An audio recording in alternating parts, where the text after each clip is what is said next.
V1. Rotation. Juste après avoir décollé de Bucarest, Impossible. un avion commercial s'écrase. Il était entièrement détruit. Il n'y a aucun survivant.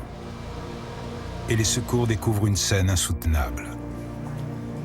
La Roumanie porte encore le deuil que déjà les spéculations vont bon train. Il brûlait avant l'impact? Ce vol avait été menacé 2 semaines avant.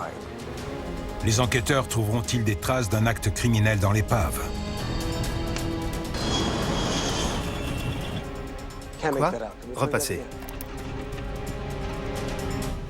C'est le commandant?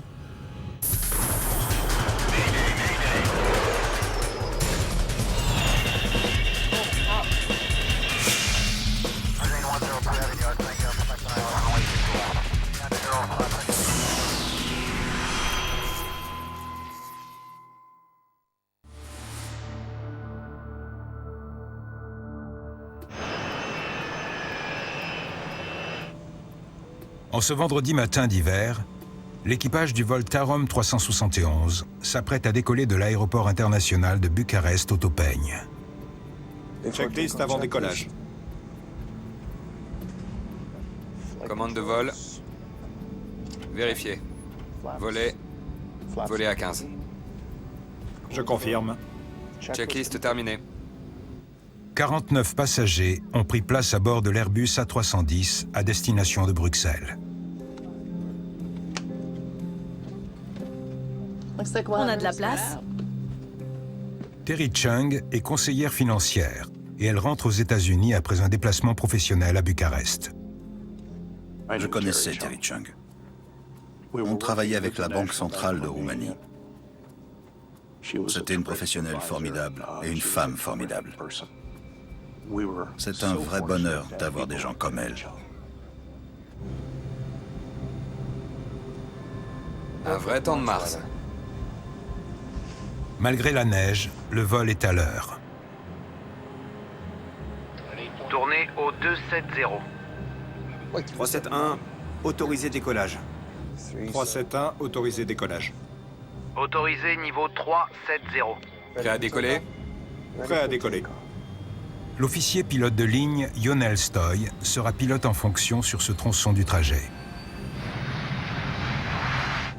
L'OPL et le commandant de bord Liviu Batanoiu sont des professionnels chevronnés qui cumulent plus de 23 000 heures de vol. Terry Chung aussi a l'habitude de voler. Il neige comme ça à Chicago. Elle savait nouer contact avec les gens à bord. Elle allait vous faire dire d'où vous veniez, elle allait parler un peu d'elle et à l'atterrissage, vous vous retrouviez amis. L'A310 est le fleuron de la flotte de la compagnie nationale roumaine, la Tarom. Poussée bleu. Poussée bleu. Vérifié. Il est à l'avant-garde d'une nouvelle génération d'avions de ligne entièrement automatisés. L'A310 mettait fortement l'accent sur l'automation. Il marquait un changement fondamental qui annonçait l'avion de transport de passagers du futur. V1. Rotation.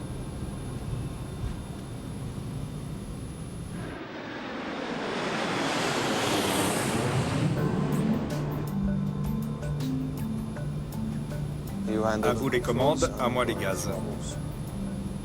Même si l'OPL est pilote en fonction, c'est le commandant de bord qui s'occupe des manettes des gaz, elles-mêmes gérées par le calculateur de vol de l'A310.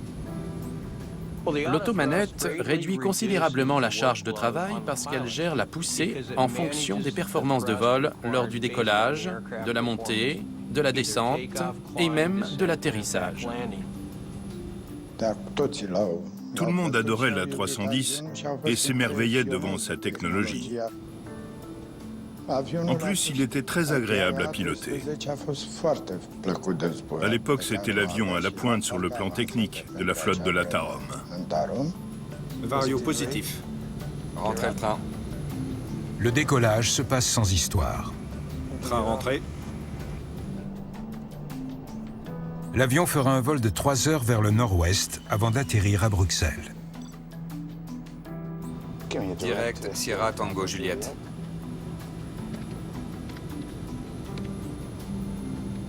C'est fait.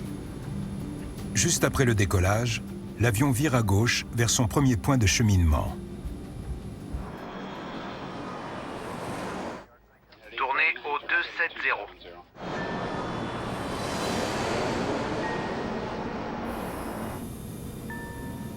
Des nuages bas réduisent la visibilité à néant.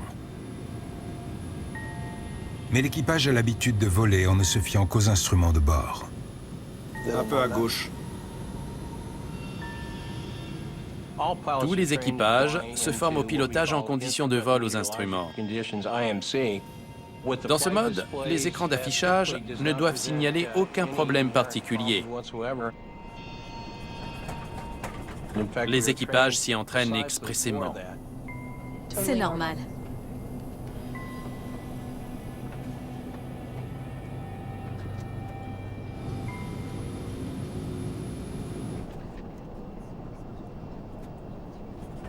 Soudain, l'OPL repère un problème. L'avion s'incline fortement sur la gauche et il dévie de sa route. Confirmé passage 10 000 pieds. L'Airbus devrait être en montée rapide.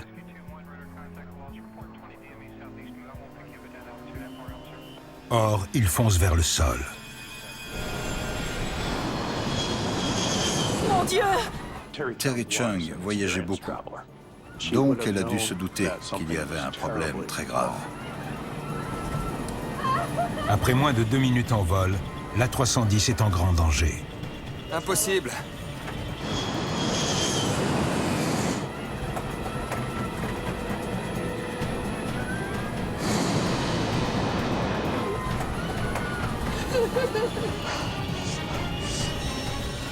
« 371, confirmé altitude. »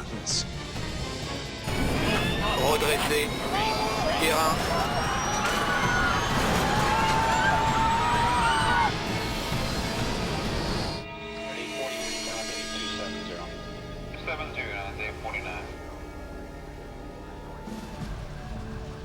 L'A310 s'est écrasé dans un champ à un peu plus de 3 km de l'aéroport.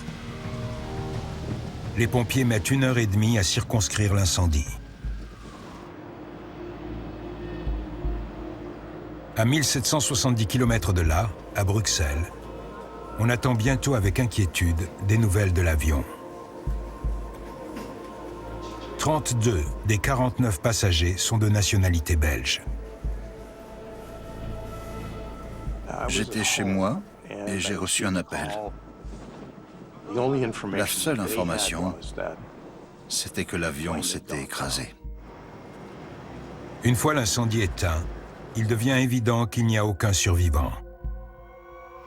Les images des télévisions laissent entendre que l'appareil s'est désintégré en percutant le sol et montrent des débris éparpillés sur un vaste périmètre.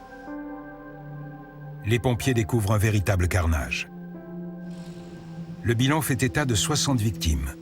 Le pilote, le copilote, les 9 membres d'équipage et les 49 passagers. Tout le monde était sous le choc. On n'arrivait pas à imaginer ce qui avait pu se produire. Au fur et à mesure que la nouvelle du drame se répand à travers le monde, une rumeur se met à courir. Y a-t-il eu une explosion ? L'avion était entièrement détruit. Il ne restait que quelques éléments, dont certains avaient été balayés par le vent. Sorin Stoichescu est chargé de l'enquête par l'autorité aéronautique civile roumaine. Beaucoup de gens ont été tentés de conclure que l'avion avait explosé en vol. C'est ce qui a conduit à l'hypothèse selon laquelle il s'agissait peut-être d'un attentat terroriste, d'une bombe. Y avait-il un engin explosif à bord ou est-ce autre chose qui a détruit l'A310 ? Pour l'heure, c'est la question la plus importante à laquelle les enquêteurs roumains doivent répondre. Le vol 371 de la Tarom est tombé dans un champ à quelques centaines de mètres d'une gare ferroviaire des environs de Bucarest.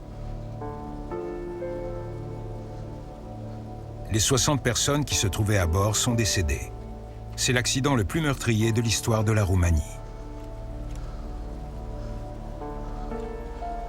Mettez des rubalises et éloignez la presse. L'épave fume encore lorsque Sorin Stoichescu et son équipe d'enquêteurs se mettent au travail. C'était vraiment tragique. L'avion était à moitié enterré dans le champ. Il y avait des débris partout autour. C'était dramatique. Assemblé en France, l'A310 est l'un des avions les plus utilisés au monde. On en compte plusieurs centaines en service dans des dizaines de compagnies tout autour du globe. Beaucoup de gens se sont intéressés à cet accident et il fallait vite en trouver l'explication. Donc, la pression sur les enquêteurs était très forte.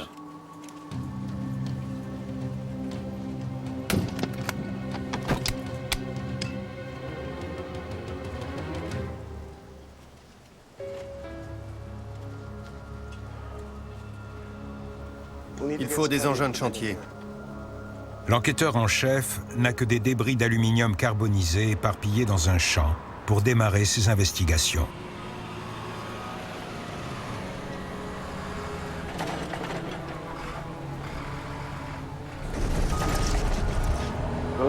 Il faudra procéder un fragment après l'autre.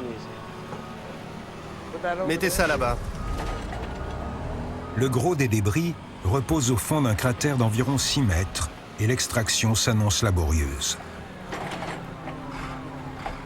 La trajectoire au moment de l'impact avait presque formé un angle droit avec le sol. Et la vitesse avait été très élevée, donc l'avion était quasiment enterré.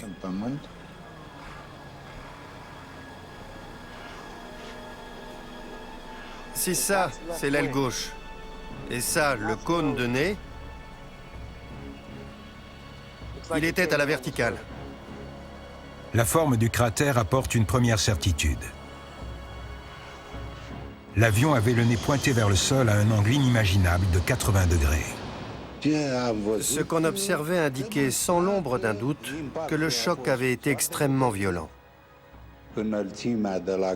L'altitude à laquelle l'avion avait commencé à piquer à 80 degrés et la brutalité de l'impact n'avaient laissé aucune chance de survie aux gens qui étaient à bord. Pourquoi l'A310 s'est-il écrasé à un tel angle sitôt après le décollage? Ça a sûrement dû attirer tout de suite l'attention des enquêteurs. Pourquoi une telle anomalie à ce moment-là du vol? C'est très inhabituel. Nez vers le sol, grande vitesse. Un problème moteur? Petit à petit, les enquêteurs exhument la majeure partie de l'Airbus, dont les moteurs. Et l'empilement des débris dresse un portrait éloquent. Les moteurs étaient complètement enterrés dans le champ. Lorsque l'avion avait percuté le sol à un angle de 80 degrés, ces réacteurs s'étaient enfoncés à une profondeur tout bonnement incroyable. Voilà le droit. Le gauche devrait être par là. Il faut le dégager avec précaution.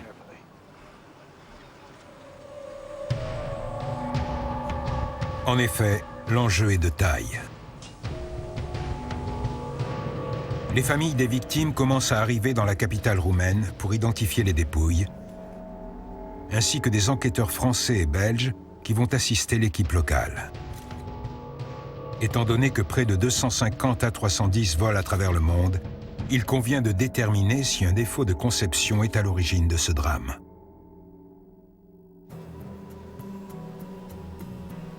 Sorin Stoichescu examine les moteurs, mais ils sont tordus et en partie calcinés. Contiennent-ils des indices susceptibles de révéler un défaut de fonctionnement ou une explosion qui serait survenue avant l'impact avec le sol? Il n'y a que des brûlures à l'extérieur. L'examen préliminaire semble indiquer que le moteur n'a pas pris feu en plein vol. Voyons les aubes.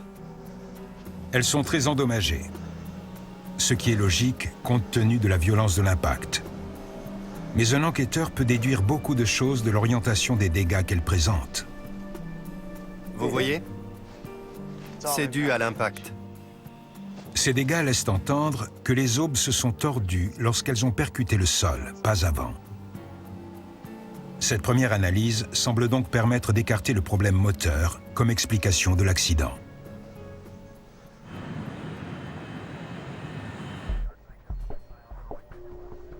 Il a tourné ici, en suivant sa route. Les enquêteurs se demandent également si le contrôleur a des pistes à leur suggérer. Ils apprennent que le décollage s'est passé normalement. 371, autorisé décollage. Les communications relèvent elles aussi de la routine, puis tout bascule. Ça,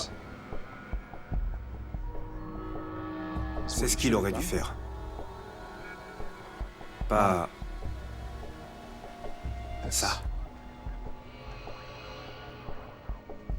L'A310 a dévié de sa route peu après avoir décollé, ce qui indique une cause possible pour expliquer l'accident.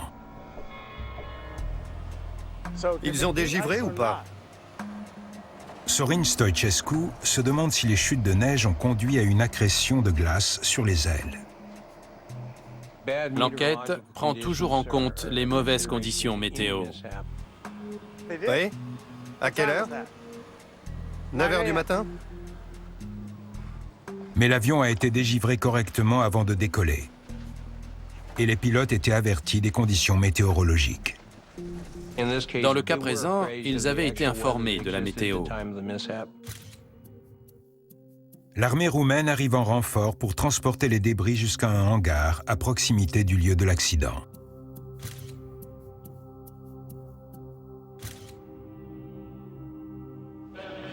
Dans le pays endeuillé, beaucoup pensent que l'avion a été victime d'un attentat terroriste.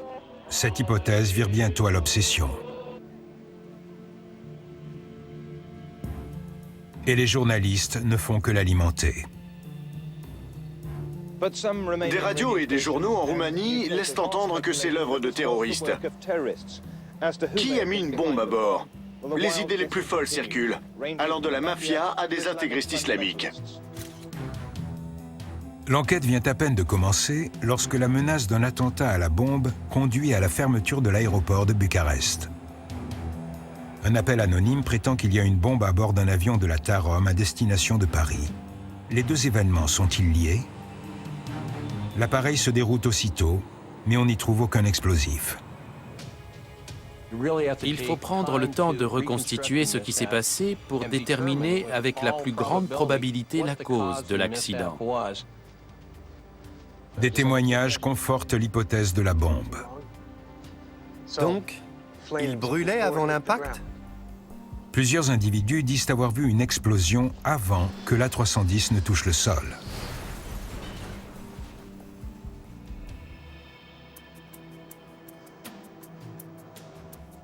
Pour confirmer ou infirmer l'hypothèse de l'attentat, les enquêteurs roumains font appel à une autorité en la matière, le FBI, le Bureau fédéral d'investigation américain. Agent spécial Beisner. Stoichescu, merci de nous aider. Or, le FBI a de bonnes raisons de penser que l'avion a bel et bien été détruit par une bombe. Ce vol à destination de Bruxelles avait été menacé d'un attentat 2 semaines avant par un appel anonyme. C'est à l'agent Beisner qu'il revient de dire s'il s'agit d'un accident ou d'un attentat. À la recherche d'indices d'une explosion en vol, l'agent du FBI David Beisner commence par survoler le lieu où le vol ROT 371 s'est écrasé. On a refait exactement le même vol, depuis le bout de la piste jusqu'au champ, en cherchant des débris qui auraient été arrachés à l'avion si une bombe avait explosé pendant qu'il était en l'air. C'est une explosion de ce genre qui a détruit le vol Pan Am 103 au-dessus de Lockerbie en Écosse et dont les débris ont été disséminés sur un périmètre très vaste, loin du principal point d'impact avec le sol. David Beisner veut savoir si des morceaux d'avion ont échappé aux recherches des équipes au sol. Comme le champ avait été fauché, il pouvait y avoir des débris de toutes sortes dans l'herbe. L'essentiel de l'épave a été acheminé jusqu'au hangar. Mais certains débris pourraient n'être visibles que depuis les airs.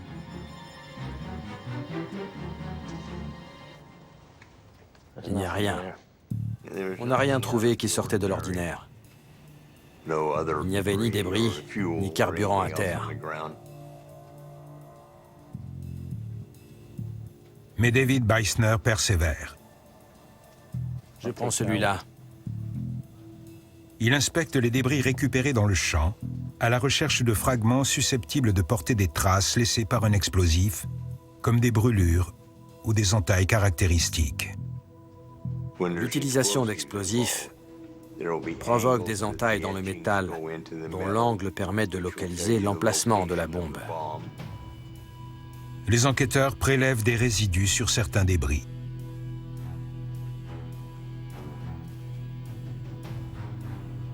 Ils procèdent ensuite à leur analyse chimique. Il faut s'en tenir strictement aux faits, à ce qu'on observe et à ce qu'on peut prouver. Ce que les témoins racontent, ce qu'on entend aux informations, tout ça vient après.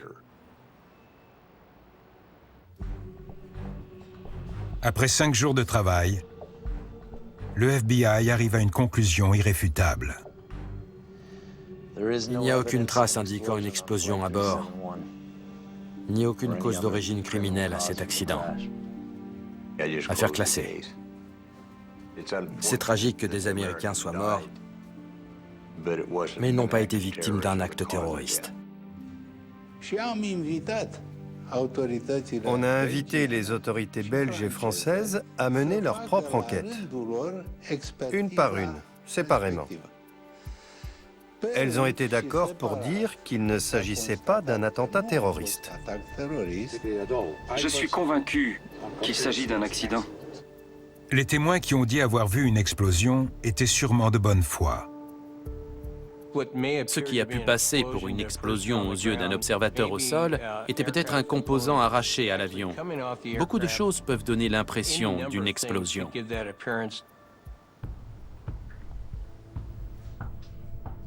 Si le travail du FBI est terminé, celui des enquêteurs roumains continue. Ces derniers font appel à Aurelian Botezatu, pilote et instructeur chez Tarom.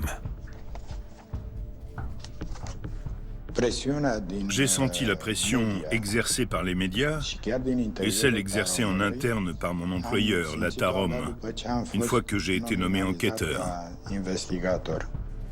Il doit déterminer si l'avion était en bon état. La maintenance de l'Airbus avait-elle été effectuée convenablement? Y en avait-il eu une récemment? L'entretien occupe toujours une place importante dans une enquête, parce que ceux qui s'en chargent sont les derniers à avoir eu connaissance de l'état mécanique d'un avion. Le registre des opérations de maintenance de l'A310 fournit un historique précis de ses vols et de son entretien, qui permet aux enquêteurs de prendre connaissance de toutes les réparations effectuées.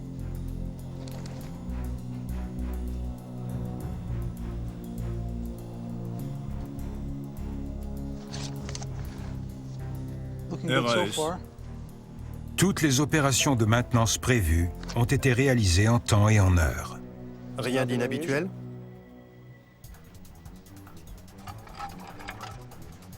Juste ça. À plusieurs reprises au cours de l'année précédente, l'automanette n'avait pas fonctionné correctement. Cette dernière assure le déplacement des manettes des gaz lorsqu'il faut modifier la puissance des moteurs. Ainsi, au décollage, les manettes des gaz sont poussées au maximum.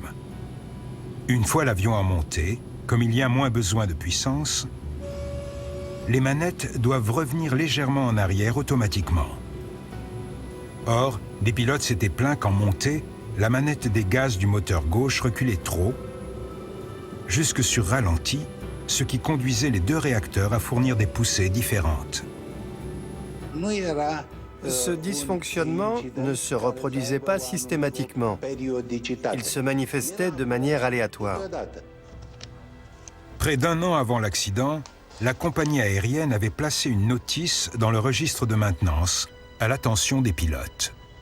Le moteur 1 risque de passer sur ralenti quand on passe de la puissance décollage à la puissance de montée. Si l'avionneur ou l'exploitant constate un défaut, il faut absolument le signaler aux équipages. Les pilotes de la Tarom sont donc informés qu'ils doivent garder une main posée sur la manette des gaz pour l'empêcher de passer sur ralenti. Il les maintenait en place pour qu'il n'y ait pas de différence de poussée entre les moteurs droit et gauche. Les enquêteurs se demandent pourquoi les mécaniciens n'ont tout simplement pas réparé le problème. Merci d'être venu. Après vous. Ils leur posent donc la question. Pourquoi ça n'a jamais été réparé? Il s'avère qu'il y a eu plusieurs tentatives de réparation.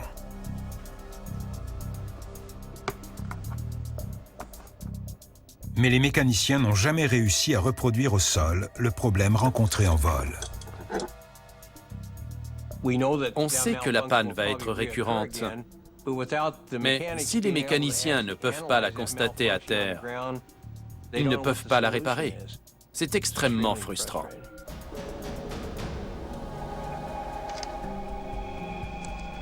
Et ce problème d'automanette se produisait depuis longtemps. Rien que l'an dernier, près de 25 signalements.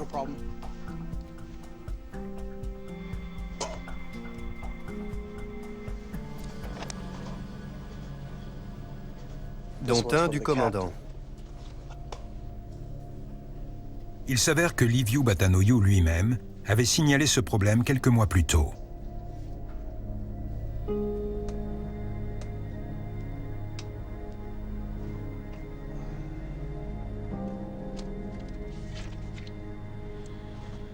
Il l'avait consigné dans le registre des opérations de maintenance. Il avait fait ce que la notice préconisait, empêcher la manette des gaz de passer sur ralenti, et tout s'était bien passé. L'avionneur était au courant de l'anomalie, tout comme les exploitants, et les pilotes savaient comment y faire face. Puisque le commandant savait quoi faire, pourquoi est-ce que ça aurait provoqué l'accident? Mystère.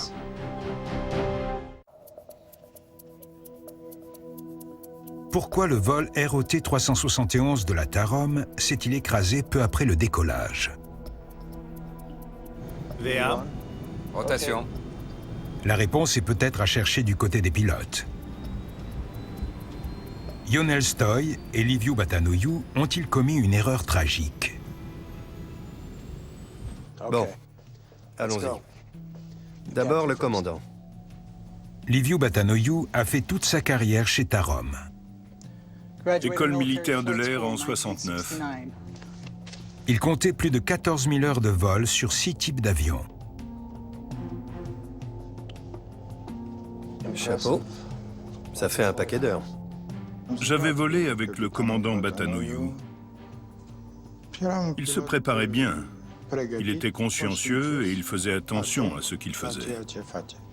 Et l'autre? Stoy, diplômé de l'école militaire de l'air en 68. L'officier pilote de ligne était lui aussi très expérimenté. Et son dossier est excellent. Sacré duo. Oui. Deux pilotes excellents dans le cockpit. Les enquêteurs examinent ensuite les dossiers médicaux. Le commandant, bonne condition psychique, apte pour les vols long courriers. Ça paraît bon. Il avait 48 ans. Et l'OPL en avait 51. Mais malgré leur âge, les deux hommes avaient des dossiers médicaux irréprochables. L'OPL, il approchait de la retraite. Bon niveau de traitement de l'information, motivé. Personnalité stable. Physiquement et mentalement, les deux hommes étaient aptes. Tant sur les plans physiques que psychologiques, ils étaient tous les deux en mesure de voler. Ils avaient subi des examens médicaux qui l'attestaient.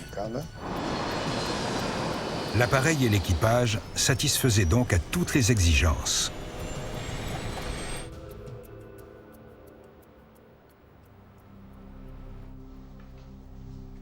Après une longue attente, les enregistrements des boîtes noires arrivent enfin. Bon, allons-y. Et les enquêteurs ont hâte de les découvrir.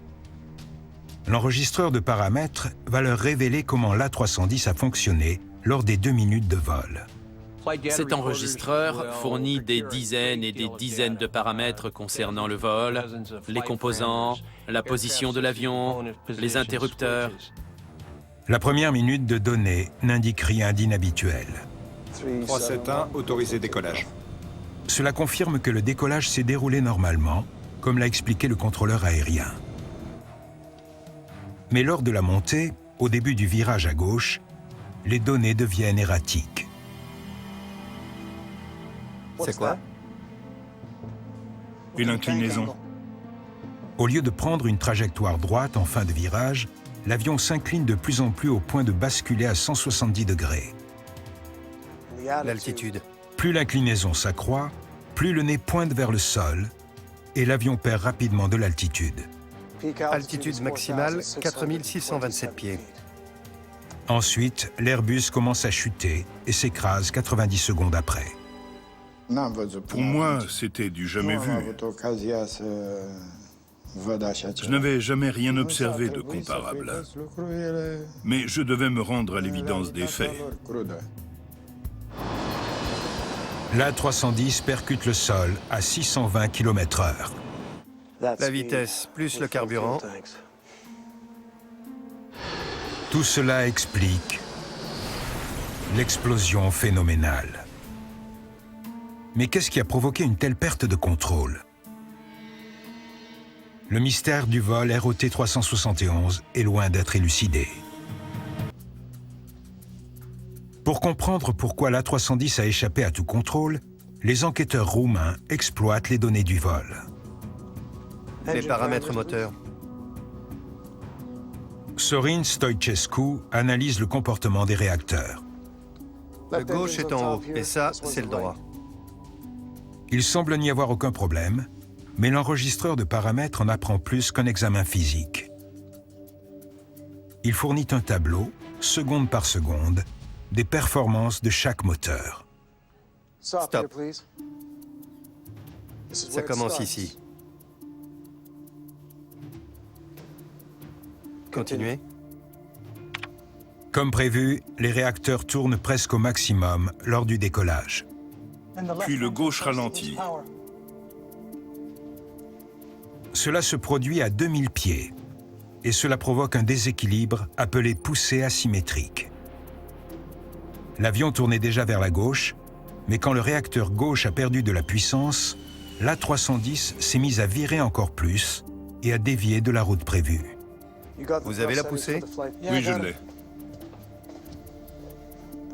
Le problème survient au début de la montée. Lors du problème de manette. À 1500 pieds, les moteurs n'ont plus besoin de fonctionner à pleine puissance. Le calculateur de vol signale donc à l'automanette de faire reculer les manettes des gaz pour réduire la poussée. Au moment où l'avion passe au-dessus de 1500 pieds, il faut réduire la puissance. On passe de la puissance décollage à la puissance de montée. Donc, il faut tirer les manettes des gaz. Mais en raison du problème technique, la manette des gaz du moteur 1 reculait jusque sur ralenti, créant un déséquilibre prononcé entre les réacteurs droit et gauche, déséquilibre qui a forcé l'avion à basculer fortement sur sa gauche. D'où l'inclinaison. Sauf que le commandant s'y attendait. Pourquoi Liviu Batanoiu n'a-t-il pas surveillé la manette des gaz?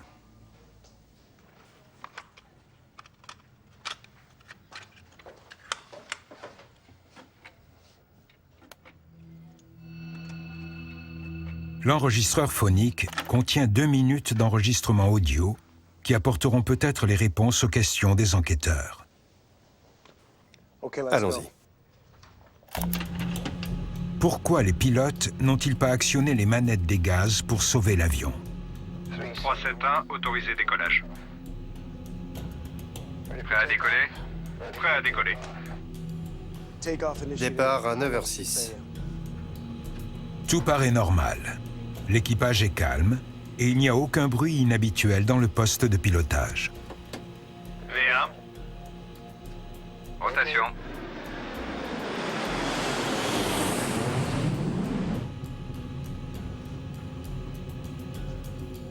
À vous les commandes, à moi les gaz.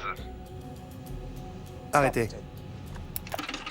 C'est le commandant qui dit qu'il va retenir la manette des gaz. À vous les commandes, à moi les gaz. Liviu Batanoiu annonce à son collègue qu'il va retenir la manette défectueuse. Il savait quoi faire. C'est un indice capital. Le commandant faisait ce qu'il était censé faire. Chaque pilote annonce à voix haute tout ce qu'il fait. Et on entend les 2 hommes le faire sur la bande de l'enregistreur phonique. Alors, ils décollent, ils accélèrent, ils prennent de l'altitude, ils ont les ailes à plat, tout va bien. On continue. Rentrez les volets.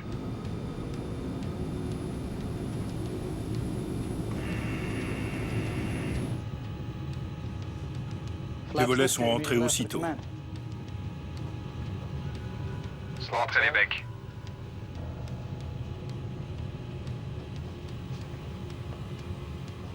Bizarre.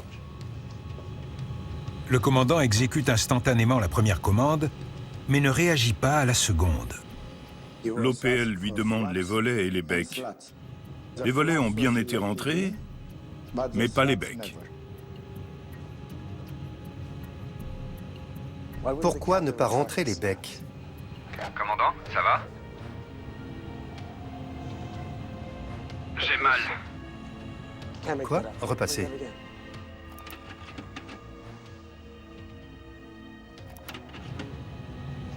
Les enquêteurs entendent quelques mots qui pourraient tout expliquer. J'ai mal. Le commandant de bord dit à son collègue qu'il se sent mal, puis suit un bruit ressemblant à un gémissement. Le bruit ressemblait à quelque chose comme ça. On dirait un cri de souffrance. C'est le commandant? En écoutant l'enregistreur phonique du vol ROT 371, les enquêteurs font une découverte incroyable. Après, plus rien. Après avoir dit qu'il se sentait mal, le commandant demeure silencieux pendant le restant du vol. Et l'OPL semble agir seul. Sur l'enregistrement, le commandant de bord disparaît. Il ne prononce plus aucune parole et il ne fait plus aucun bruit. À mon avis, il n'était plus en état d'intervenir. Il se pourrait que Liviu Batanoiu ait eu une crise cardiaque, ayant entraîné une perte de connaissance ou son décès.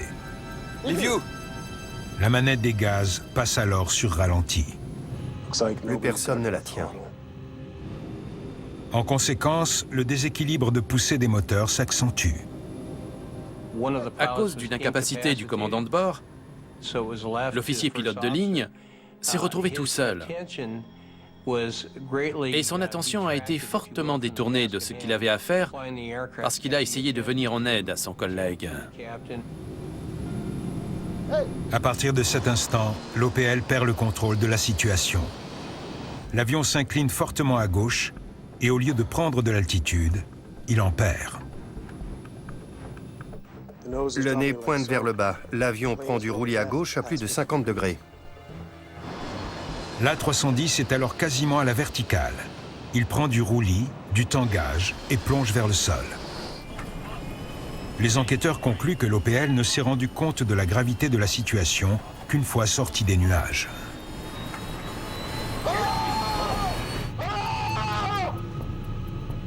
Il était en dessous de 2000 pieds quand il a vu le sol. Et il s'est mis à crier. Après, on n'entend plus rien. Les enquêteurs ont enfin compris ce qui est arrivé au vol 371.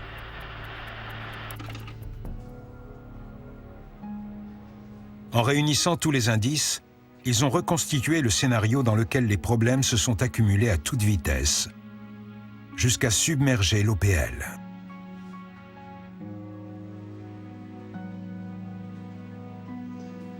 Une minute. Ça a suffi.